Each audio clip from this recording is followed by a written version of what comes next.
Assalamualaikum warahmatullahi wabarakatuh. Kami dari kelompok 4 akan mempresentasikan tentang hubungan antara durasi belajar dengan tingkat percaya diri menjelang ujian. Saya Cikucana Deswianti Putri, NIM akhir 16. Saya Fitra Farisdiansyah dengan NIM akhir 10. Saya Jidan Ali Fredianto dengan NIM akhir 27.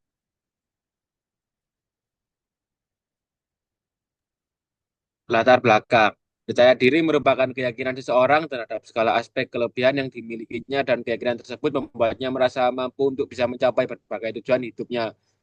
Kepercayaan diri bukan suatu bakat atau bawaan dalam diri, melainkan kualitas mental seseorang. Artinya, kepercayaan diri merupakan pencapaian yang dihasilkan dari proses pendidikan. Kepercayaan diri seseorang juga dipengaruhi oleh tingkat kemampuan yang dimilikinya. Orang yang percaya diri selalu yakin pada tindakan yang dilakukannya dan bertanggung jawab atas tindakannya. Hal tersebut tentu mempermudah dalam proses belajarnya. Rumusan masalah dari tugas ini adalah yang pertama, apakah terdapat hubungan antara durasi belajar dengan tingkat percaya diri siswa menjelang ujian? Yang kedua, seberapa kuat hubungan tersebut dan apakah bersifat positif atau negatif? Yang ketiga, faktor-faktor apa saja yang selain durasi belajar yang mungkin memengaruhi tingkat percaya diri siswa? Tujuan dari laporan ini adalah eksperimen ini dilakukan dengan tujuan utama untuk memperoleh pengetahuan baru yang dapat memperkaya khasanah ilmu pengetahuan di bidang yang teliti. Melalui proses ilmiah yang sistematis, penelitian ini juga bertujuan untuk menjawab permasalahan yang telah dirumuskan sebelumnya, baik berupa persoalan teoritis maupun praktis.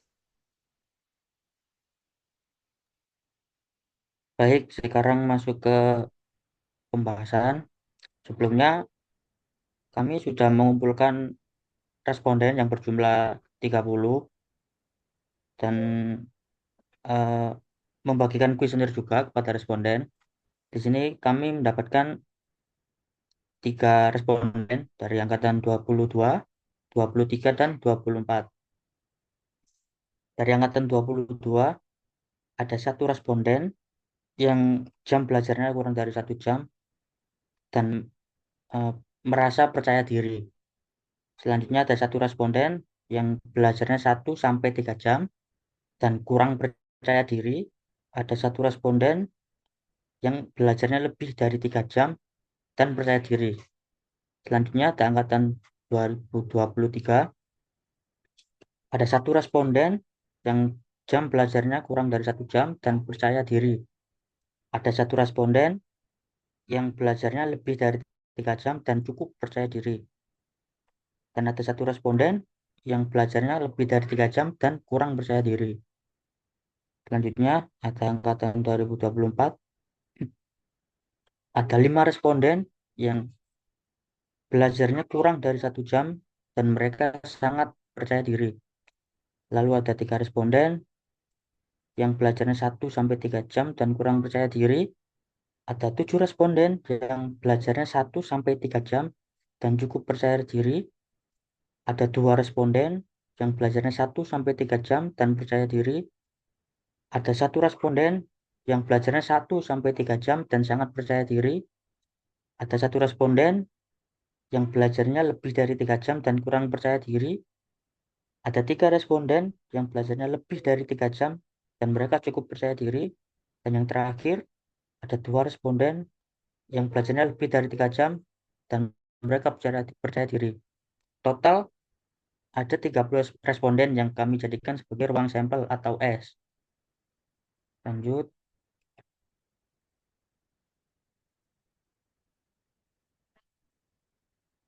Di sini kami mengambil kejadian eksperimennya mahasiswa yang belajar selama 1 sampai 3 jam dan mereka cukup percaya diri.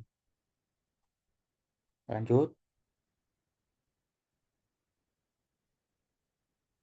Selanjutnya kita akan menghitung nilai peluang sesuai kejadian A pada bagian C atau bagian sebelumnya.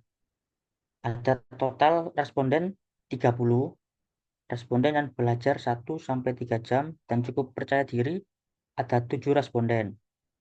Maka peluang kejadian A atau P A sama dengan 7 dibagi total responden yaitu 30 sama dengan 0,233. Lanjut. Selanjutnya kita menentukan peubah acak. Di sini kami menentukan peubah acaknya yaitu jumlah jam belajar dan akan dinotasikan atau dikodekan sebagai 1 untuk kurang dari 1 jam, 2 untuk 1 sampai 3 jam, 3 untuk lebih dari 3 jam. Lanjut. Selanjutnya kita akan menghitung fungsi distribusi dan fungsi peluang.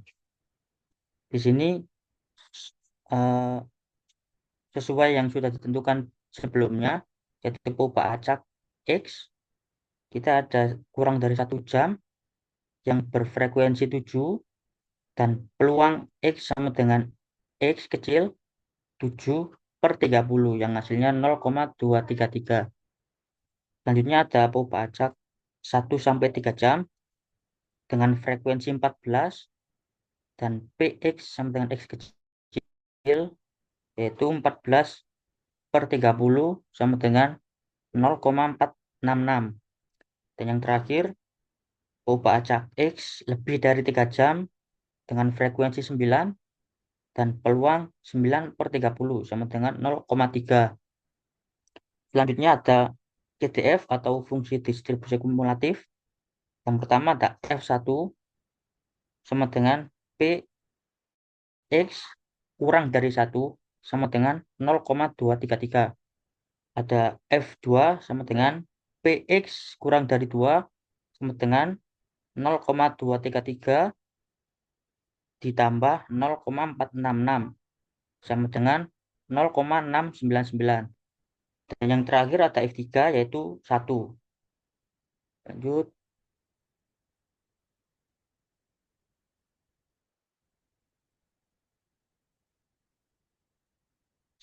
Selanjutnya kita akan menghitung nilai min atau rata-rata dan variansi dari peubah acak X.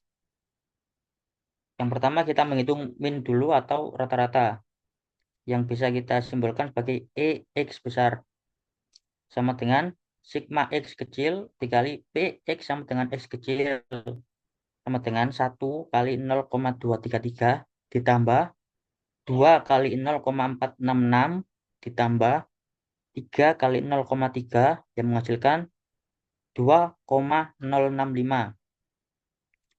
Selanjutnya ada E X kecil kuadrat sama dengan 1 kuadrat dikali 0,233 ditambah 2 kuadrat dikali 0,466 ditambah 3 kuadrat dikali 0,3 yang menghasilkan 4,797.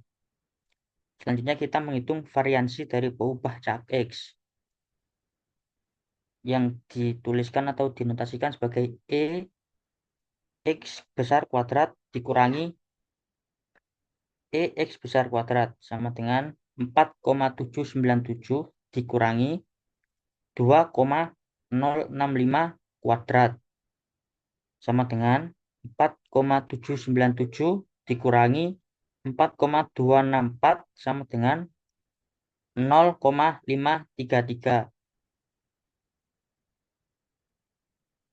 Lanjut. Nah, kesimpulan. Dari temuan ini dapat disimpulkan bahwa cara belajar jauh lebih penting daripada sekedar jumlah jam yang dihabiskan untuk belajar.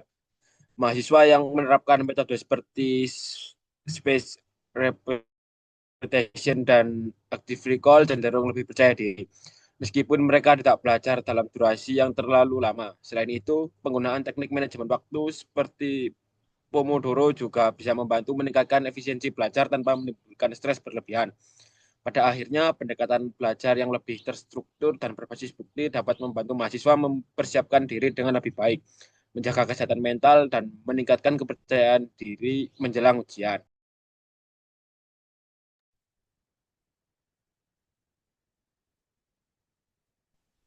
Sekian, terima kasih presentasi dari kami.